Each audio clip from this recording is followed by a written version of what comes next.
Hi friends, అందరికీ నమస్కారం. నేను మీ చందుని. మీరు చూస్తున్నారు చందు ఎడ్యుకేషనల్ తెలుగు యూట్యూబ్ ఛానల్కి స్వాగతం. ఈ వీడియోని స్కిప్ చేయకుండా లాస్ట్ వరకు చూడండి. వీడియో చూసిన ప్రతి ఒక్కరూ మన యూట్యూబ్ ఛానల్ని ఒక లైక్ చేసి కిందన్న సబ్స్క్రైబ్ బటన్ని సబ్స్క్రైబ్ చేసుకొని దాని పక్కన బెల్ ఐకాన్ని నోటిఫికేషన్ యాక్టివేట్ చేయండి.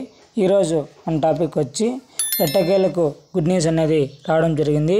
మనకు ఉచిత బస్సు ప్రయాణం సిద్ధమవుతుంది. రేపు మనకు ఉచిత బస్సు ప్రయాణానికి సిద్ధం చేస్తున్నారు.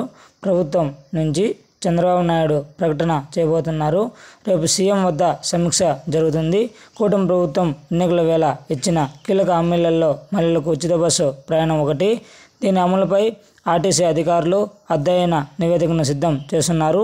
ఉచిత బస్సు ప్రయాణం వల్ల ఏపీఎస్ఆర్టీసీ నెలకు 250 కోట్లు భారం పడుతుందని, ఈ పథకం అమలు చేస్తున్న తెలంగాణ, కర్ణాటక రాష్ట్రాలకు వెళ్ళిన అధికారులను అక్కడే ఏ బస్సుల్లో ఉచిత బస్సు సదుపాయం కల్పిస్తున్నారు, ప్రభుత్వం నుంచి రీయింబర్స్మెంట్ ఎలా తదితరాన్ని అధ్యయనం చేస్తున్నారు. మహిళలకు ఉచిత బస్సు ప్రయాణం పథకంపై కీలక సమీక్ష జరుగుతుంది. అయితే రేపు ఈ పథకంపై కీలక సమీక్ష జరుగుతుంది. ఉచిత బస్సు ప్రయాణానికి సంబంధించి కీలక ప్రకటన చేయబోతున్నారు శ్రీ నారా చంద్రబాబు నాయుడు గారు. తెలంగాణ గ్రామీణ ప్రాంతాల్లో పల్లె వెలుగు, అల్ట్రా పల్లె వెలుగు, ఎక్స్ప్రెస్ బస్సులు, సిటీలో చూసుకుంటే మనకి ఆర్డినరీ, మెట్రో, ఎక్స్ప్రెస్ అనేటివి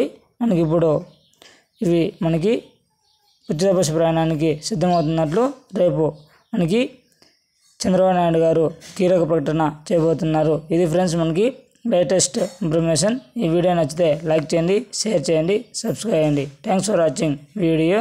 జై హింద్.